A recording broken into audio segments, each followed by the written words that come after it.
बिस्मिल्लाहिर्रहमानिर्रहीम। चलिए इस किताब का भी थोड़ा सा मुताला कर लेते हैं जो हमने स्टार्ट किया। रमजानुल मुबारक की कदरदानी, हुज़ूर पाक सल्लल्लाहु अलैहि वसल्लम की सुन्नत अदा करने की नियत से हम इसको पढ़ रहे हैं कि वो सौबाओं से तैयारी करवाते थे रमज़ान की, तो इंशाल्लाह हम भी थोड़ी सी कर लें, क़यामत के दिन कुछ तो हमारे पास हो। ठीक है, चलिए करने के काम, यानी कि क्या काम करना है रमजानुल मुबारक में। फर्स्ट वन पे है नमाजें। नमाज दीन का सुतून है और खुदा का सबसे बड़ा हुक्म है। अल्लाह ताला ने सबसे बड़ा हुक्म दिया है कि नमाज पढ़ो।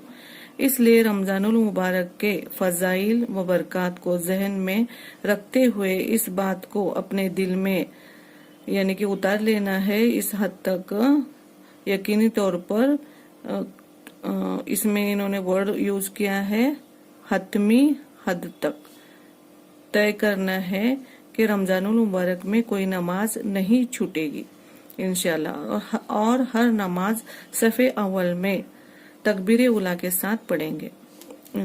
आपने मर्दाजा जो भी हैं घर में उनको भेजने की हमें फिक्र करनी है।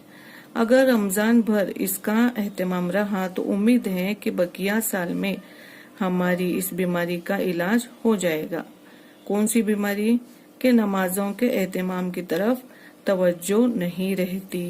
इसको इन्होंने बीमारी कहा है क्योंकि मेन इम्पोर्टेंट चीज है कि नमाज के ऊपर तवज्जो नहीं है, और पता भी है कि नमाज का सवाल पहले होने वाला है मरने के बाद, फिर भी इतनी बेतवज्जो है। अभी देखिए इन्होंने इसमें पार्ट किए हैं। ए है नमाज बाजमात नमाज।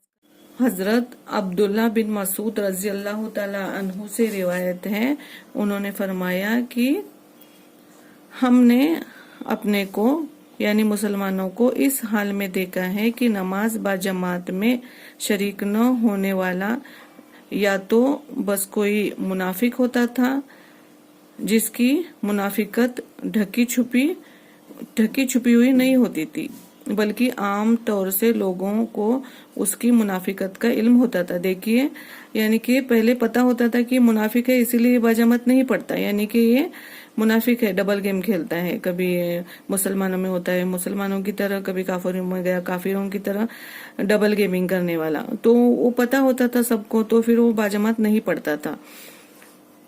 या कोई बेचारा मरीज होता था जो बीमारी की वजह से नहीं आ सकता था, लेकिन फिर भी मरीज दो आदमियों के सहारे चलकर आते थे।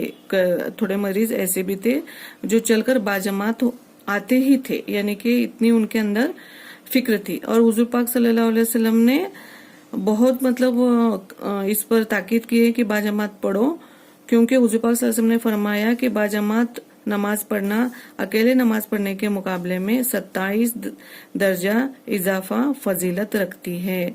27 दर्जे 27 दर्जे हमें सवाब ज्यादा मिलता है। यानी कि जो घर के मर्द हजरात हैं वो अगर बाजमात पढ़ेंगे इंशाल्लाह, और हम अगर गौर फिक्र करेंगे उन्हें भेजने की मस्जिद को और मस्जिदों को आबाद करेंगे तो बहुत सवाब है। यानी कि वो नमाजें वहां जाकर पढ़ेंगे, उनकी नमाजों को उनको भेजने के पीछे अगर हमारी मेहनत होगी तो वो पढ़ेंगे तो इंशाल्लाह हमें भी जरूर सवाब मिलेगा। तो हमें क्या करना है कि हमें याद दहानी करवानी है कि चलिए नमाज की तैयारी पहले से ही कर लीजिए, अभी टाइम हो जाएगा, अजान हो जाएगी। फिर वक्त क्या है हमारे मोहल्ले की नमाज मस्जिद का, उसको भी मतलब पहले से ही उसकी तहकीक भी होनी चाहिए। यानी अलग अलग इलाके में अलग अलग होता है ना, तो फिर देख लेना चाहिए। फिर इसके अंदर 2 बशारतें भी हैं, यानी कि आतिशबाजी जो जहन्नम की आग होती है उसे इंसान बच जाता है, और निफाक से बरी हो जाता है, उससे भी निफाक से जो अजाब होने वाले हैं उससे भी वो बच जाएगा अगर बाजमात पढ़ेगा, तकबीर उला के साथ नमाज पढ़ेगा सफ़े अव्वल में, तो उसको बहुत सारी फजीलतें हैं। और हुजूर पाक सल्लल्लाहु अलैहि वसल्लम ने क्या कहा है कि बाजमात पढ़ने का, सफ़े अव्वल में पढ़ने का और तकबीर उला के साथ नमाज पढ़ने की फजीलत अगर इंसान को मालूम हो जाए तो जद्दोजहद हो जाए सब में, यानी कि सब लोग ऐसे आ जाएं कि کون پہلے آیا تھا کون بعد میں آیا تھا، اس میں کیا ہوگا، قرآن اندازی سے فیصلہ کرنا پڑے گا. یعنی کہ دیکھنا پڑے گا. یہ قرآن اندازی ایک وہ طریقہ ہوتا تھا پہلے، وہ چٹ ڈال کر وہ اڑا کر اس میں سے یہ کرتے تھے کہ کون پہلے آیا، تو پھر اس طریقے کا فیصلہ کرنا پڑے گا. ایسے حضور اقدس صلی اللہ علیہ وسلم فرما رہے ہیں. مطلب کہنے کا مین کیا ہے، پرپز یہ سب پڑھنے میں کیا سمجھ میں آ رہا ہے کہ با جماعت پڑھنے میں بہت فائدہ ہے. اکیلے پڑھنے سے، لیٹ کر کے جا کے پڑھنے سے، با جماعت پڑھنے میں اور فرسٹ صف میں پڑھنے میں بہت فائدہ ہے. 27 درجے زیادہ فائدہ ہے. تو اس کو ہمیں اپنے بچوں کو، گھر میں مرد حضرات کو بتانا ہے، شوہر کو بتانا ہے، اور کوئی ہیں تو ان کو بھی بتانا ہے، اور ان کو بھیجنے کی بھی فکر کرنی ہے. اور انشاءاللہ ہم کریں گے، جتنی کوشش ہم سے ہو سکے اتنی کریں گے انشاءاللہ. اللہ انہیں بھی ہدایت دے اور ہمیں بھی بہترین طریقے سے سمجھانے والے بنائے.